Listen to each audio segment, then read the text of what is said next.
क्या आपके पास digital multimeter तो है, लेकिन आपको ये नहीं समझ में आता है कि इसका इस्तेमाल कैसे करें? क्या आपको डर लगता है कि मल्टीमीटर को गलत सेटिंग पर लगा दिया तो कहीं खराब ना हो जाए? तो ये वीडियो सिर्फ एक साधारण ट्यूटोरियल नहीं है, बल्कि एक step by step practical guide है, जिसमें हम हर एक फंक्शन को लाइव टेस्ट करके समझाएंगे। इस वीडियो में आप सीखेंगे घर में 220 वोल्ट की सप्लाई को कैसे मेजर करेंगे, किसी वायर में करंट जा रहा है या नहीं कैसे पता करेंगे, बैटरी असली है या खराब है कैसे चेक करेंगे, कंटिन्यूटी, डायोड, रजिस्टर और ट्रांजिस्टर सभी चीजों को कैसे चेक करते हैं। इन सब के अलावा और सबसे जरूरी बात, मल्टीमीटर को खराब होने से कैसे बचाएं। इस वीडियो को देखने के बाद मल्टीमीटर आपके लिए एक खिलौना बन जाएगा। तो चलिए बिना वक्त गवाए शुरू करते हैं। नमस्कार दोस्तों, मैं चेतन बामनिया सिविट्रॉनिक्स के यूट्यूब चैनल पे आप लोगों का स्वागत करता हूं। सबसे पहले जान लेते हैं कि डिजिटल मल्टीमीटर क्या होता है। डिजिटल मल्टीमीटर एक ऐसा उपकरण होता है जिसकी मदद से इलेक्ट्रॉनिक्स की बहुत सारी चीजों को जांच कर सकते हैं। डिजिटल मल्टीमीटर बहुत सारे छोटे छोटे मीटरों का कॉम्बिनेशन होता है, जिसमें जो कुछ सामान्य मीटर होते हैं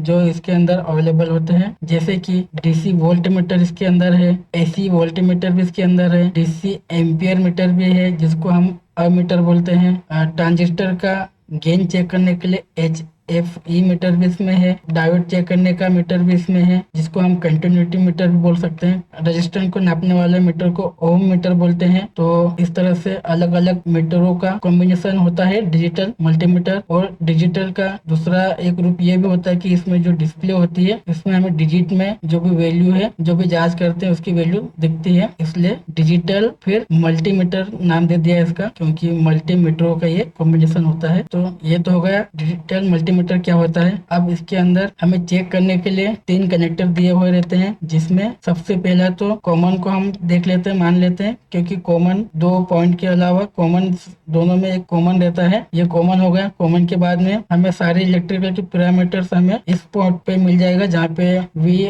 और ओम का चिन्ह लगा रहता है। ये सभी मीटरों में आपको देखने को मिल जाएगा। जैसे मेरे पास एक और ये है, अब इसमें भी देख सकते हैं। इस लीड को मैं निकाल के बताता हूँ। जैसे ये वी ओम का चिन्ह और एम ए लिखा रहता है, तो इसमें सारी चीजें हमें चेक करना होता है, तो इसी पोर्ट पर लगाते हैं। और एक और तीसरा पोर्ट इसमें होता है, जिसको भी डीसी एम्पियर को जो 10 एम्पियर तक की रेंज के एम्पियर को नापना होता है, तभी इसका इस्तेमाल होता है। तो इसका बहुत कम यूज में लाया जाता है, क्योंकि ये ज्यादातर इलेक्ट्रीशियन को इसकी जरूरत ही नहीं पड़ती है। तो ठीक है, हमें 2 पोर्ट की ज्यादा आवश्यकता होती है। एक होती है ये कॉम वाली, जिसमें कॉम लिखा है, और एक ये वी और ओम और एम एच लिखा रहता है इसमें। ठीक है, तो अब हमें जो भी पैरामीटर्स जांच करना होता है, तो उसके लिए हमें सिलेक्टर स्विच दिया हुआ रहता है। ये सिलेक्टर स्विच है। ठीक है, इसको इस सिलेक्टर स्विच को इस तरह से घुमा के हम जिसको भी जांच करना है उसकी तरफ घुमा लेते हैं। जिस मीटर को भी हमें जिस मीटर में भी हम इस कॉम्बिनेशन को घुमाना चाहते हैं। जैसे अगर हमें एसी वोल्टेज को मेजर करना है, तो यहाँ वी लिखा रहता है और यहाँ एसी का सिंबल होता है। तो अगर एसी वोल्टेज चेक करना हो तो एसी के सिंबल की तरफ यहाँ पे लेके आना पड़ता है। उसके बाद में कॉमन और इस पोर्ट पे दोनों लीड को लगा के बाद में हम वोल्टेज चेक करते हैं। तो मैं अभी आपको प्रैक्टिकली करके भी दिखाऊंगा किस तरह से ये हम इसकी लीड को यूज करेंगे और वोल्टेज को नापेंगे। तो चलो मैं आपको कुछ प्रैक्टिकल करके दिखा देता हूँ। सबसे पहले तो मैंने आपको दिखा दिया, मैं इस मल्टीमीटर का यूज करूंगा। ये अभी जो मैंने बताया वो थोड़ा सा खराब है। तो अभी ये मेरा मल्टीमीटर है। तो ये मेरा चालू कंडीशन वाला मल्टीमीटर है। इसमें मैं आपको एसी वोल्टेज चेक करके बताता हूँ। तो एसी वोल्टेज चेक करने के लिए हमें एसी के सिंबल की ओर लेके जाना है इस रोटरी नॉब को, इस तरह से। अभी मैंने इसको रोटरी नॉब को यहाँ पे इस तरह से सिलेक्ट कर लिया एसी वोल्ट मीटर की ओर। उसके बाद में 2 लीड होती है, एक को कॉम में लगा दिया है, ब्लैक वाले को कॉम में लगा दिया है, ये कॉमन है। और रेड को मैंने जो वी और ओम का जो चिन्ह है उसके पोर्ट पे लगा दिया है। तो यहाँ पे वोल्टेज, रेजिस्टेंस, ओम और डायोड सब कुछ इसी पोर्ट से चेक होगा। तो हमें सबसे ज्यादा यही पोर्ट काम में लिया जाता है। तो ठीक है, अभी मैं आपको, मेरे पास ये एसी का सॉकेट है, इसमें मैं आपको वोल्टेज चेक करके दिखाता हूँ। सबसे पहले के स्विच को ऑन कर लेता हूँ। ऑन करने के बाद में आप देख सकते हैं। अभी मल्टीमीटर वोल्टेज को शो करेगा, देख लीजिए। अभी इस सॉकेट में 196 195 के समथिंग वोल्टेज आ रहा है, एसी वोल्टेज। तो ये आप लोग देख लीजिए। इस तरह से अगर हमें एसी वोल्टेज चेक करना होता है तो इस तरह से चेक कर सकते हैं। उसके बाद आते हैं डीसी वोल्टेज को चेक करना हो। अगर डीसी वोल्टेज चेक करना हो तो हमें मीटर के जो सिलेक्टर स्विच है उसको इस डीसी रेंज पे लेके आना पड़ेगा। यहाँ पे डीसी रेंज इस प्रकार से दिखता है, जहाँ पे वी लिखा रहता है और डीसी का सिंबल होता है। ये डीसी वोल्टेज का सिंबल होता है। तो डीसी वोल्टेज के सिंबल हमें उसकी ओर लेके जाना है। उसके बाद हमें अगर एक्यूरेट वैल्यू चाहिए होगी तो हमें जो नॉब है उसको उस रेंज पे सेट करना है जहाँ पे हमें पता है कि मिनिमम कितने वोल्टेज है और मैक्सिमम कितनी है। तो जैसे अगर मैं अभी ये डीसी छोटा बैटरी है, इसको मैं चेक करके बताने वाला हूँ। तो इसमें 9 वोल्ट होता है अगर फुल चार्ज होती तो 9 वोल्ट, और अगर ये डिस्चार्ज होते तो 0 से 9 वोल्ट के बीच में मतलब रहता है। मैं 20 पे सिलेक्ट करके इसको चेक कर लेता हूँ। अगर हम लोग अगर बड़ी बैटरी है या बहुत सारे बैटरी को कॉम्बिनेशन के वोल्टेज को चेक करना चाहते हैं तो ज्यादा वोल्टेज लगता है तो हमें 200 या 600 जो मैक्सिमम रेंज दे रखी है वहाँ सिलेक्ट करके डीसी वोल्टेज को चेक कर सकते हैं। अभी मैं आप लोगों को इसको चेक करके दिखाता हूँ। तो हमें बैटरी का वोल्टेज चेक करने के लिए प्लस माइनस कहीं दोनों तरफ से लग चेक करके देख सकते हैं। इसमें मल्टीमीटर हमारा खराब भी नहीं होता है, कोई दिक्कत वाली बात नहीं। उसको उल्टा सीधा भी चेक कर सकते हैं। अगर उल्टा प्रोब लगा रहेगा तो माइनस में वोल्टेज दिखाएगा लेकिन वोल्टेज सेम ही रहेगा। तो जैसे मैं अभी यहाँ पे प्लस लिखा हुआ है, देख लीजिए। मैं थोड़ा जूम करके दिखाता हूँ। ये देखिए, ये यहाँ पे प्लस का चिन्ह है इस तरफ। ये जो गोला है ये प्लस है और ये माइनस है, ये माइनस का सिंबल है। तो चलो माइनस को मैं माइनस पे लगाता हूँ और प्लस को प्लस में। इस तरह से डीसी वोल्टेज चेक करते हैं। तो अभी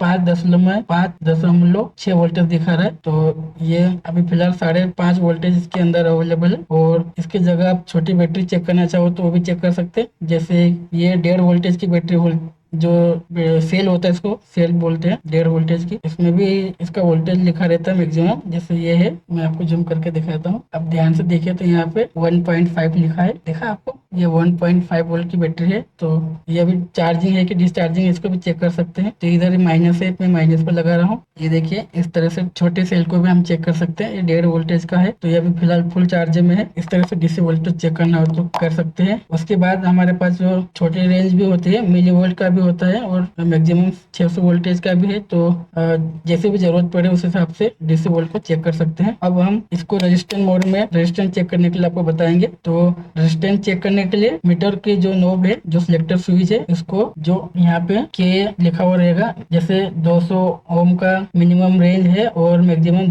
2 मिलियन ओम तक का, मतलब मिलियन मेगा ओम बोलते हैं इसको। मेगा ओम ये किलो ओम है। तो जिस भी रेंज में हमें जो रेजिस्टेंस की जो वैल्यू होगी उस रेंज में हमें यह एक्यूरेट वैल्यू दिखाएगा। तो अगर हमें कोई भी आइडिया, कोई भी नॉलेज नहीं है कि जो हमारा रेजिस्टेंस है, जैसे मेरे पास अभी ये है, ये रेजिस्टेंस है, अभी इसको चेक करना चाहते हैं, और इसमें हमें आइडिया नहीं है कि ये कितने किलो ओम का, कि मेगा ओम का है या फिर ओम का रेजिस्टेंस है। तो सबसे पहले हायर रेंज पे भी हम मल्टीमीटर को लाके टेस्ट कर सकते हैं। तो अभी मैं 2 मिलियन वाले पे इसकी रीडिंग लेके देखता हूँ कि इसमें क्या रीडिंग आएगी। उसके बाद हम इसकी एक्यूरेट वैल्यू लेने की कोशिश करेंगे। ये अभी 0.14 दिखा रहा है, मतलब इसको और एक्यूरेट हमें लेना चाहते हैं तो ये हमें दिखा देगा। अभी मैं 2 मिलियन में, तो मुझे लगता है कि 1.5 का होगा। तो ठीक है, मैं फिर और इसकी रेंज को कम करके देख सकता हूँ तो थोड़ी इसकी और इंक्रीज हो जाएगी। तो सॉरी, ये 14.4 के का दिखा रहा है, मतलब ये हो सकता है कि ये 15 के का रेजिस्टेंस हो। तो और एक्यूरेट चाहते हैं तो हम 20 के अंदर भी टेस्ट कर सकते हैं। अभी मैंने 20 रेंज, जो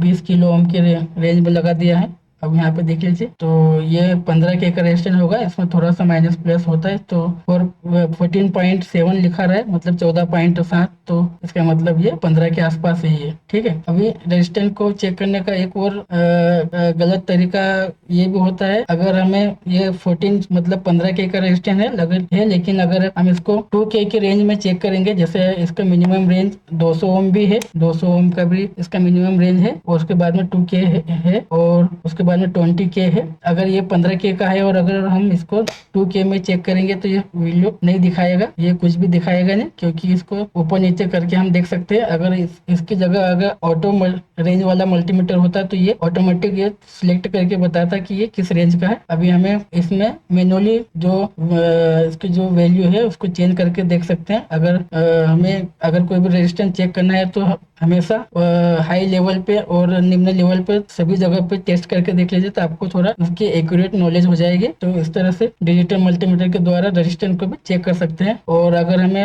रेजिस्टेंस को चेक करना हो तो कभी भी पीसीबी में, जैसे कि ये है, ये पीसीबी है, अगर यहाँ पे रेजिस्टेंस लगा है, कभी भी यहीं लगे हुए को चेक नहीं करना है, इसको यहाँ से बाहर निकालना है, उसके बाद ही चेक करना, क्योंकि तभी हमें इसकी एक्यूरेट और एग्जैक्ट वैल्यू मालूम पड़ेगी।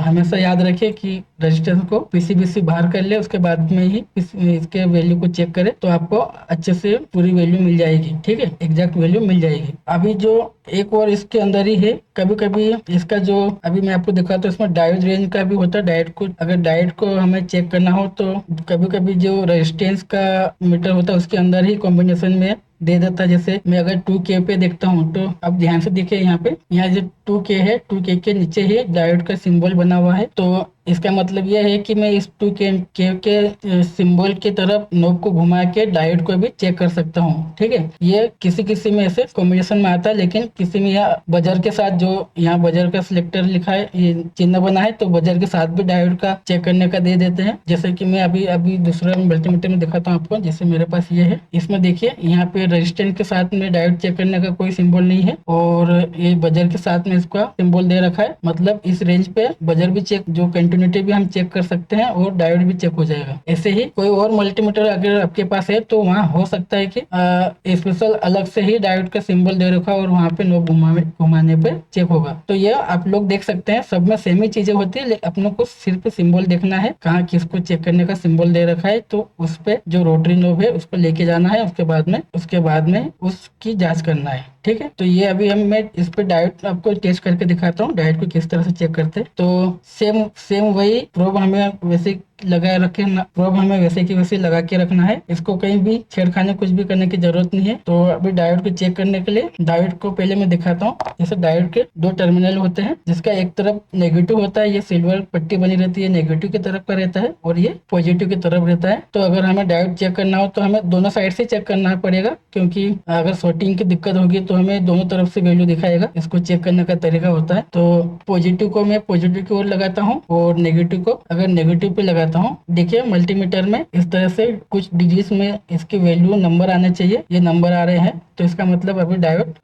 फॉरवर्ड बायस का ये चेकिंग है, तो अभी डायोड ओके है समझ लो। लेकिन यहाँ से कंफर्म नहीं करना कि ये ओके है, हमें इसको रिवर्स लगा के भी देखना है। अभी हमने क्या किया, डायोड को उल्टा घुमा लिया। ठीक है, इस तरह से उल्टा घुमा लेना है। जो डायोड का पॉजिटिव है उस पे नेगेटिव की लीड लगाना है, और जो नेगेटिव का डायोड का पॉइंट है उस पे पॉजिटिव की लीड लगाना है। जैसे उल्टा करके इस तरह से देख लेना। अब ऐसे करने से मल्टीमीटर में देखिए कोई वैल्यू नहीं आना चाहिए। अगर ये वैल्यू आती है तो ये डायोड शॉर्टिंग हो सकता है, तो ये शॉर्टिंग हो जाएगा तो ये डायोड खराब माना जाएगा। तो इस तरह से डायोड को चेक कर सकते हैं। और अभी डायोड का जो सिंबल से आपको डायोड चेक करके दिखा दिया। तो डायोड के रेंज पे ही हमें कभी ट्रांजिस्टर चेक करना होता है। इस तरह का ट्रांजिस्टर अगर आपको चेक करना है तो भी डायोड रेंज पे ही चेक होगा। और इस तरह का ब्रिज रेक्टिफायर होता है, इसको ब्रिज बोलते हैं। इस ब्रिज रेक्टिफायर को भी अगर चेक करना हो तो वो भी डायोड के रेंज पे ही होगा। तो जो ब्रिज रेक्टिफायर और ट्रांजिस्टर है उसको कैसे चेक करना है, इसमें चेक करने के क्या तरीका रहता है, तो उसके लिए मैं एक अलग से वीडियो बनाऊंगा। आप कमेंट में जरूर बताना अगर आपको वीडियो चाहिए तो। मैंने दिखाया आपको जैसे डायोड के रेंज पे हमें ट्रांजिस्टर और ब्रिज चेक कर सकते हैं।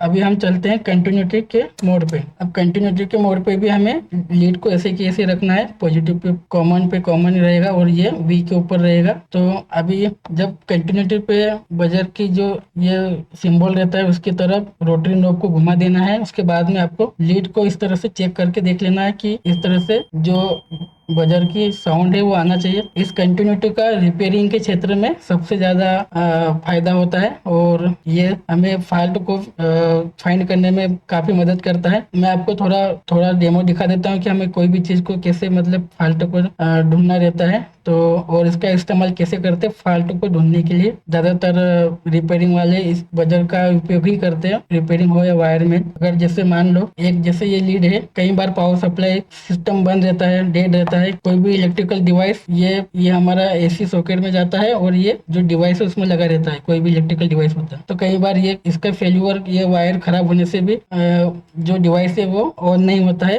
पूरा डेड रहता है। तो जो इलेक्ट्रिशियन क्या करते हैं, कंटिन्यूटी मोड पे इसकी सप्लाई ये इसकी जो कंटिन्यूटी उसको चेक करके देख लेते हैं कि ये वायर खराब तो नहीं है। इस तरह से जैसे कि इन दोनों में, इन जो दो पिन में से दो वायर होंगे, तो हमें दोनों में से किसी एक वायर पे ऐसे टच करके देखना है। तो एक लीड इसमें ओके है, एक वायर, उसके बाद में हमें ये दूसरा वाला चेक करना है। फिर ये दूसरा वाला चेक करके देख लीजिए, इसमें भी कंटिन्यूटी आ रहा है, अब इसमें नहीं आ रहा। तो इस तरह से ये खराब है या सही है, इसको पता करने में कंटिन्यूटी का भी बहुत अच्छा महत्वपूर्ण काम होता है। इस तरह से हम वायर के लीड को भी चेक कर सकते हैं। और भी तरीका होता है कंटिन्यूटी का यूज करने का, जैसे कि ये पीसीबी है और इस पीसीबी में अगर कोई ट्रैक खराब हो जाएगा, जैसे कि मान लो इस पिन का ट्रैक मुझे कहीं और जा रहा है, जैसे कि मान लो ये पावर सप्लाई का कनेक्टर है और यहाँ से किसी आईसी पे जा रहा है, तो हमें वहाँ पे सप्लाई आ रही कि नहीं, इस तरह से चेक कर सकते हैं। ये जैसे इसकी जो कंटिन्यूटी कहाँ जा रही है, इसका ट्रैक को हम इस तरह से ढूंढते हुए जा सकते हैं कि इस पॉइंट पे इसका जो कनेक्शन है वो आ रहा है कि नहीं, या इस पॉइंट पे आ रहा है कि नहीं। इस तरह से ट्रैक को ढूंढने में भी कंटिन्यूटी का काफी मदद होता है। ठीक है, इस तरह से हम इसका उपयोग करके भी कुछ भी फॉल्ट हो उसको ढूंढ सकते हैं, और ये काफी आसान तरीका होता है। अभी आगे एक मल्टीमीटर में आता है, ये बहुत सारे लोगों को पता नहीं होता है। HFE करके एक सिलेक्टर लगा रहता है और नीचे NPN और PNP लिखा हुआ रहता है। तो दोस्तों, आप लोगों में से कुछ लोग जानते होंगे कि NPN और PNP क्या होता है, क्योंकि ये ट्रांजिस्टर का नेगेटिव पॉजिटिव नेगेटिव और पॉजिटिव नेगेटिव पॉजिटिव, इस तरह की पिनें जो रहती है, 3 पिन रहती है ट्रांजिस्टर में, उसमें पॉजिटिव और नेगेटिव और पॉजिटिव, जिसका नाम तो अलग रहता है लेकिन उसमें जो कनेक्शन है उस तरह से रहता है। उसको लगाने के हिसाब से उसको लगा के यहाँ पे HFE को गेन बोलते हैं। ट्रांजिस्टर में हर एक ट्रांजिस्टर के नंबर के हिसाब से उसमें अपना अपना अलग गेन होता है, और गेन एक ऐसी चीज होती है जो मैं आप लोगों को अभी कुछ और वीडियोस बनाऊंगा, उनमें आपको गेन के बारे में बताऊंगा। लेकिन बेसिकली आप ये समझ सकते हैं कि गेन का मतलब होता है कि ट्रांजिस्टर की जो आउटपुट क्षमता कितनी है वो बताता है ट्रांजिस्टर के गेन के द्वारा। तो अगर हमें किसी ट्रांजिस्टर में जो सेंसिंग आउटपुट है, जैसे उसमें क्या बोलते हैं कि जो इनपुट और आउटपुट के बीच में जो रिलेशन होता है, जैसे मान लो किसी ट्रांजिस्टर को आपने सुना होगा कि एम्पलीफाई करता है किसी सिग्नल को, तो वो लो सिग्नल को हाई सिग्नल में कितना गुना करेगा उस वैल्यू को दिखाता है। गेन मतलब जो वैल्यू इसमें दिखाता है उस वैल्यू के हिसाब से हमें पता चल जाएगा कि ट्रांजिस्टर जो इनपुट सिग्नल है उसको जो बढ़ाता है वो कितना गुना बढ़ाता है, वो उसके बारे में हमें पता चलता है। अभी बेसिक अभी ये आप समझ लीजिए। तो अगर आपको प्रैक्टिकली देखना है कि इसको कैसे जांच करते हैं या गेन को कैसे निकालते हैं, तो मैं आपको कुछ उदाहरण दे सकता हूँ। जैसे मेरे पास अभी कौन सा ट्रांजिस्टर है, ये देख लीजिए, शायद आपको दिख जाए। यह है BC547 का ट्रांजिस्टर है। तो अगर इसका गेन मुझे जानना है, तो गेन जानने के लिए सबसे पहले क्या करते हैं कि हमें इसकी जो पिन के नाम पता होना चाहिए कि इसका इमिटर, कलेक्टर और बेस कौन सा है, तो उस हिसाब से इसका गेन पता चल जाएगा। तो सबसे पहले हमें ट्रांजिस्टर का इमिटर, बेस और कलेक्टर पता होना चाहिए। अगर वो पता होगा तो हम उसको यहाँ पे इमिटर, कलेक्टर, बेस और इमिटर इस तरह से लिखा है, तो जिस भी पिन ट्रांजिस्टर की है उस पिन के अनुसार इसमें इंसर्ट कर देना है इस सॉकेट में। और जैसे ही इस सॉकेट में जब ट्रांजिस्टर को लगा देंगे सही पिन के नंबर के हिसाब से, बेस हमेशा बेस में और कलेक्टर हमेशा कलेक्टर में और इमिटर हमेशा इमिटर में लगा देंगे, तभी ये गेन की वैल्यू दिखाएगा। जैसे इसमें दिखा रहा है 325, तो ये ट्रांजिस्टर का गेन वैल्यू है। अब ये गेन वैल्यू आप जब सर्किट बनाते हैं, सर्किट डिजाइनिंग करते हैं, तब आपको ये काम में आएगा। अभी फिलहाल ये गेन चेक करने का मल्टीमीटर में ऑप्शन होता है। ठीक है, तो चलिए अभी हमने देख लिया कि जो मल्टीमीटर में जो HFE करके जो आता है वो ट्रांजिस्टर का गेन चेक करने के लिए आता है। तो गेन किस तरह से चेक करना है वो मैंने आपको दिखा दिया है। ये जो छोटा सॉकेट रहता है, इस सॉकेट में ट्रांजिस्टर का जो भी पिन नंबर है, पिन नंबर के अनुसार पिन को अंदर इंसर्ट करना है। जैसे इमीटर को इमीटर में इंसर्ट करना है और कलेक्टर को कलेक्टर में इंसर्ट करना है और बेस को बेस में, क्योंकि तीन पिन होते हैं ट्रांजिस्टर के अंदर, और सभी पिनों का नाम इसके सर्किट में देखिए इस तरह से लिखा हुआ भी रहता है सॉकेट में। तो ये इस तरह से कोई भी सर्किट को आपको लगा देना है। उसके बाद में यहाँ एक दो ऑप्शन और है, जैसे NPN है तो NPN ट्रांजिस्टर को ऊपर लगाना है और PNP ट्रांजिस्टर है तो नीचे लगाना है। आप लोग अगर आपको पता नहीं है NPN क्या है, PNP क्या है, कौन सा है ट्रांजिस्टर आपको पता ही नहीं है, तो आप किसी में भी बारी बारी से ट्रांजिस्टर के पिन नंबर निकाल के ऐसे चेक कर सकते हैं। अगर जहाँ पे आपको वैल्यू दिखाएगा, अगर आप कहीं भी इसको लगा दोगे ना ट्रांजिस्टर को, तो कोई वैल्यू नहीं दिखाएगा। ये कोई वैल्यू नहीं दिखाएगा कहीं कहीं पर भी लगाने से। अगर ये सही जगह पर लगेगा, सही पिन इसकी लग जाएगी तो इस तरह से वैल्यू दिखा देगा। तो आप लोगों को अगर ट्रांजिस्टर पीएनपी है या एनपी है ना, वो पता करने में भी इस सिलेक्टर इस मीटर का काम में आ जाएगा। और आप लोगों को ये भी पता चल जाएगा कि जो ट्रांजिस्टर इंसर्ट किया है उसका बेस पिन कौन सा है, कलेक्टर पिन कौन सा है, वह एमीटर पिन कौन सा है। हमें ट्रांजिस्टर के पिन के बारे में भी पता चल जाएगा इस सर्किट की मदद से। इसमें हम दोनों तरीके से, ये अपना यूजर्स के ऊपर है कि आप किस तरह से यूज करते हो। अगर हमें पिन पता करना हो तब भी हम इस तरह से इंसर्ट करके पिन पता कर सकते हैं। चलो अब ये हो गया। अभी आती है अमीटर की बारी, जो कि डीसी करंट को मेजर करते हैं। अभी अमीटर जो होता है वो किस काम में आता है, किसी भी डीसी वोल्टेज के अंदर या डीसी सिस्टम में करंट कितना जा रहा है उसको मेजर करने का काम आता है। तो अभी आपको मैं थोड़ा सा मोटा मोटा तरीके से समझाऊंगा। इसमें करंट को चेक करने के लिए मीटर के नोब पे 10 एम्पियर पर रखना है, डीसी रेंज पे, डीसी एम्पियर की रेंज पे। जैसे अमीटर है यहाँ पे और यहाँ पे 10 है, और प्रोब को यहाँ से उठा के इधर की साइड लगा देना है। उसके बाद में कुछ चेक करने के लिए हमें जो मीटर की प्रोब है, ये जो प्रोब है इसको एक लोड की तरफ लगाना है, एक सप्लाई की तरफ लगाना है। कैसे? जैसे आप लोग बोलते हैं ना सीरीज में लगाना चाहिए, वैसे सीरीज में लगता है। ये सीरीज समझते हो? जैसे ये मोटर हो गई, मोटर का एक वायर और ये बैटरी, ठीक है, ये बैटरी का एक वायर, ये येलो वाला एक वायर, येलो वाला बैटरी का डायरेक्ट मोटर से इस तरह से लगा देना है। फिर दूसरा मोटर का वायर इस तरह से खुला रहेगा और एक जो डीसी बैटरी है इसका वायर खुला रहेगा, ठीक है। अब इन दोनों के बीच में जो मीटर है उसका एक प्रोब बैटरी के इसमें लगाना है और दूसरा प्रोब मोटर के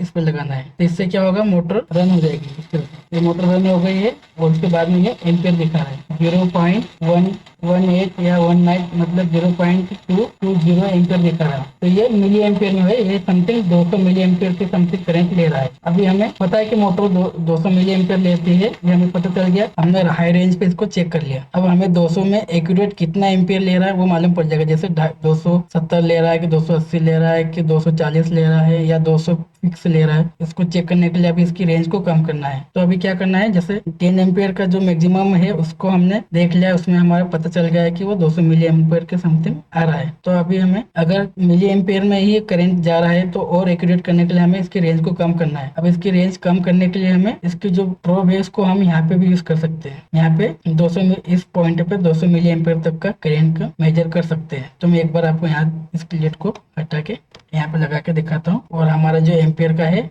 उसको अभी ये इस जो इस कनेक्टर पे ये यहाँ से 10 एम्पियर का सिलेक्ट कर रखा है, ये वर्क नहीं करेगा क्योंकि ये इसके लिए है। तो इसको हमें 200 पे कर लेना है। 200 पे करने के बाद में एज इट इज जैसे मैंने अब पहले किया, ऐसे एक तार बैटरी के इसमें लगाना है और दूसरा मोटर के इसमें लगाना है और ये हमारे एम्पियर दिखाने लग गया। तो मोटर देखो एक्यूरेट एम्पियर दिखाने लग गई है। ये 180 मतलब ये 200 मिली एम्पियर से भी कम का एम्पियर ले रहा है। 180 मिली एम्पियर ले रहा है, 180 मिली एम्पियर, ठीक है। तो इस तरह से हमें डीसी करंट को हम इस तरह से मेजर कर सकते हैं मल्टीमीटर की मदद से, ठीक है दोस्तों। चलो आज के लिए इतना ही। आशा करता हूँ कि आपको ये वीडियो बहुत पसंद आया होगा और आपको बहुत कुछ सीखने को मिला होगा। दोस्तों आपसे खाली एक ही विनती करूंगा कि प्लीज़ अगर वीडियो अच्छा लगा है, मेरा कंटेंट अच्छा लगा हो, तो इस चैनल को सब्सक्राइब जरूर करना और आगे लोगों तक जरूर फैलाना। और वीडियो अच्छा लगा तो वीडियो को भी लाइक कर देना। और साथ ही आपको अगर कुछ डाउट्स हो या आपको कुछ कंटेंट या कुछ वीडियोस और ऐसे चाहिए इसी तरह के, तो आप लोग मुझे कमेंट करके ज़रूर बताना। और इस वीडियो के बारे में भी ज़रूर बताना कि ये वीडियो कैसा लगा आपको, ठीक है दोस्तों। धन्यवाद।